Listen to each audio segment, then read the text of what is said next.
आम्ही लायला 6 वर्सां जाले पयले. आतां हे पयले पाटी इतले पयले पाटी इतले ग्रेप्स येयलो आनी खूब हा गोंयांत कितें लावंक जाता. ग्रेप्स हा, कॉफी घातला, चॉकलेट घातला. आता कितली वर्सां जाली? हे 6 वर्सां जाले केन्ना लायला आमी. 6 years after we planted them. White आणि ब्लॅक हा. आता ही सून वायट जाली आसा सध्या. हे व्हाईट आणि पुणे ब्लॅक हा. सो खूब वाडला आमी घातला आनी लायला. फर्स्ट टायम जाता जालें. फर्स्ट टायम जालें. खुशी आहा आमी.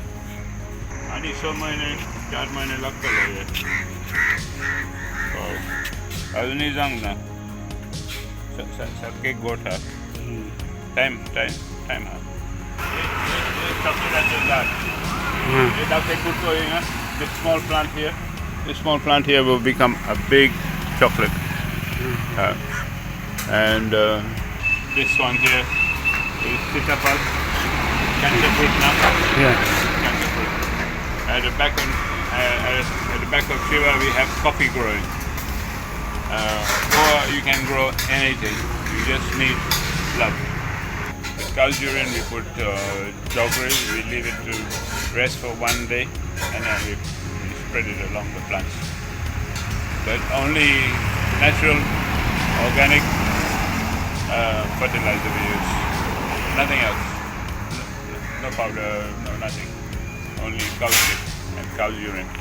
Our knowledge has come from the earth, just watching and with a love for growing anything. I made this garden for the love of growing, for people to see what can grow from the earth. We have much more that can grow from the earth than concrete buildings. They have so much more, and we should plan our lives to grow, because from growing we can see how we can grow ourselves. Soil in Goa is absolutely marvelous. We can grow anything we want, we just need to take time to nurture what we grow. Everything can grow, but in Goa, particularly as you land at the airport, you can understand that it is a place to grow anything you can. So you must take the opportunity to grow.